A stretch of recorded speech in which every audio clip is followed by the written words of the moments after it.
Élargir les tarifs réglementés de l'électricité aux TPE, lutter contre les pénuries de médicaments. Les députés du Parti socialiste ont bon espoir de faire adopter jeudi une série de textes consensuels et utiles au quotidien pour les Français, lors d'une journée dédiée à leurs propositions.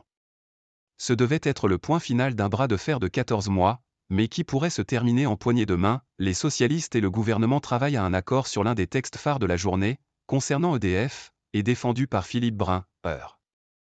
Il prévoyait initialement de sanctuariser dans la loi la détention d'EDF par l'État à 100%, déjà effective, pour prévenir un hypothétique démembrement à l'avenir.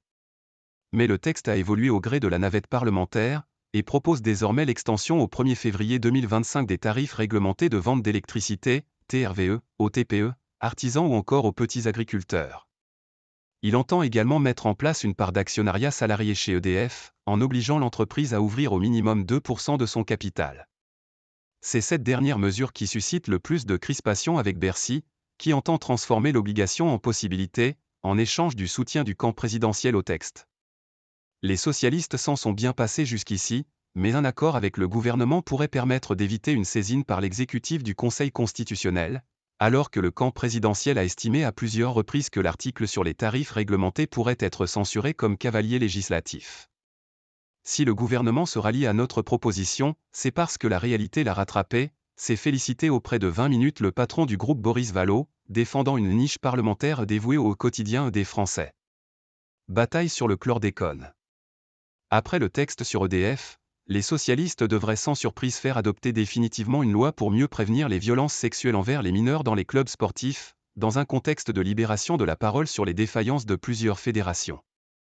Déjà adoptée au Sénat, elle prévoit de renforcer le contrôle des antécédents des éducateurs sportifs, qui deviendra annuel, et d'ajouter des obligations de signalement au président de club.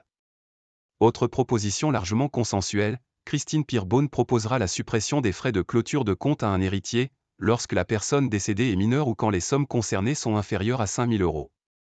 En revanche, le député de Guadeloupe Ili Khalifé bataillera avec le camp présidentiel pour faire adopter un texte reconnaissant la responsabilité de l'État dans le scandale du pesticide du chlordécone aux Antilles. C'est important pour nous, après, viendront les questions d'organisation et du fonds d'indemnisation, justifie le député, qui s'opposera aux amendements Renaissance qui entendent reconnaître une part de responsabilité de l'État.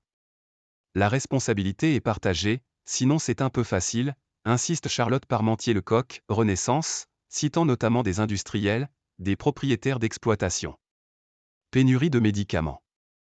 Valérie Rabault défendra elle sa proposition de garantir la disponibilité des médicaments en contraignant sous peine de sanctions renforcer les laboratoires à constituer un stock de sécurité minimal.